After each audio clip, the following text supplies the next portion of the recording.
envers Dieu. Et on parle de bonne conscience. Donc lorsque nous sommes engagés, lorsque nous avons pris cette décision de pouvoir nous baptiser, nous l'avons fait premièrement envers Dieu. Et surtout en bonne conscience. Parce que nous sommes dans un temps où malheureusement, certains vont venir vers Dieu par rapport à un mouvement. Vont venir vers Dieu par rapport à un homme, par rapport à la famille. Moi, je m'en souviens, moi personnellement, je suis né dans une famille chrétienne et c'est vrai que je pensais que j'étais né chrétien. Ma conscience n'était pas interpellée. Mais lorsque nous nous engageons vers le Seigneur, c'est envers Dieu. Mais cette base-là, ce n'est pas uniquement, il ne faut pas rester simplement dessus. Mais l'engagement, c'est quelque chose que nous devons poursuivre. Et dans Actes chapitre 24, l'apôtre Paul dira que je m'efforce à garder une bonne conscience pure, sans reproche, envers Dieu et envers les hommes. Pourquoi je parle de cela? C'est parce qu'aujourd'hui, nous sommes dans une génération où les consciences, malheureusement, peuvent être impures, peuvent être souillées. Et il faut s'efforcer, mon frère, ma soeur. Lorsque tu t'es engagé vers le Seigneur, il faut se dire que oui, j'ai fait ce pas-là, mais je dois constamment m'efforcer à garder cette conscience pure. Lorsque j'ai trébuché, je regarde vers le Seigneur. Nous avons chanté « Je lève les yeux vers le montagne, d'où me viendra le secours ». Donc il faut toujours regarder au Seigneur. Et lorsque tu as pris cette base-là, c'est-à-dire que le Seigneur t'a mis cet amour, tu as ce zèle, le frère il a parlé de cela, ton premier amour, le zèle que tu as vis-à-vis du Seigneur, il faut se dire qu'il faut continuer à cela. Et lorsque nous plantons un arbre, si on prend l'exemple d'un arbre, vous voyez là le fait que cet arbre-là soit tout droit, c'est parce qu'il a été planté avec un tuteur. Vous savez ce que c'est qu'un tuteur? C'est une sorte de bâton. Et c'est vrai qu'aujourd'hui, malheureusement, c'est vrai que nous sommes dans une génération où la connaissance est accessible facilement.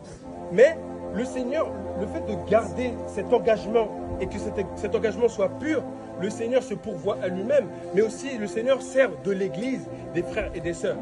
Et nous sommes dans un temps, malheureusement, où au nom de la connaissance, on se dit « je n'ai pas besoin de frère Cédric, je n'ai pas besoin de Bénès, l'Esprit de Dieu m'enseigne toutes choses ». Et donc du coup, nous nous retrouvons avec des arbres qui grandissent comme ça, mais tout penchés. Donc c'est-à-dire que lorsque tu as pris cet engagement, mon frère, ma soeur, celui qui va prendre cet engagement-là, il faut se dire que le Seigneur a placé à côté de toi des serviteurs, des servantes. Là où ce sera difficile pour toi, il faut que tu ailles voir le Seigneur, mais aussi également le Seigneur va pouvoir à des frères et des sœurs de te confier, de le dire là où j'ai des difficultés. N'aie pas honte. L'apôtre Paul a dit « je m'efforce ». Donc c'est-à-dire c'est un combat. Nous sommes dans un combat spirituel.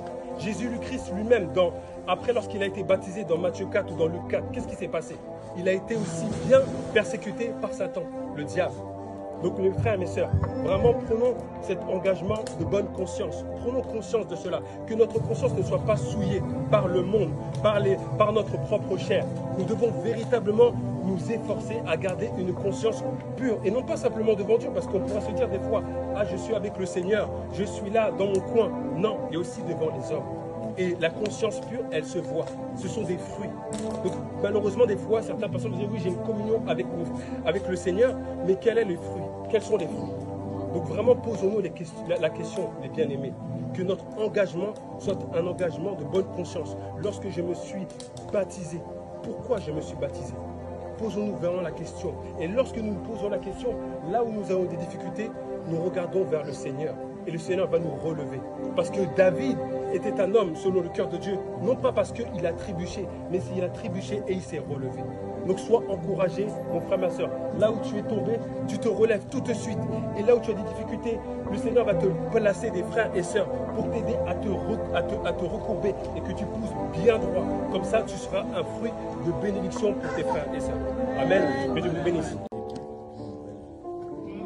Les frères ont précisé tout à l'heure que c'est quand on s'engage, si nous lisons dans Exode 13 et 14, c'est quand les Israélites qui représentent les anciens pécheurs que nous étions sont sortis d'Égypte, que Pharaon a attelé, on ne dit pas quelques-uns, c'est toute son armée.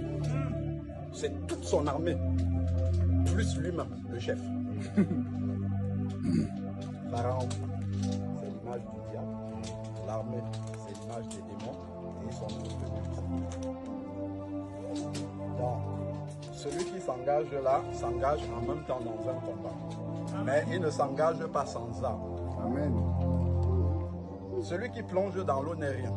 Donc ce n'est pas devant celui qui va immerger que l'engagement est pris. C'est devant celui-là. Quand Moïse a élevé le bâton comme ça et la mer s'est séparée, c'est le nom de Jésus qui est prononcé. Donc c'est toujours vers ce nom-là, c'est ce nom-là qui nous donne la victoire. Amen. Mais que celui qui prononce ce nom-là s'éloigne du péché.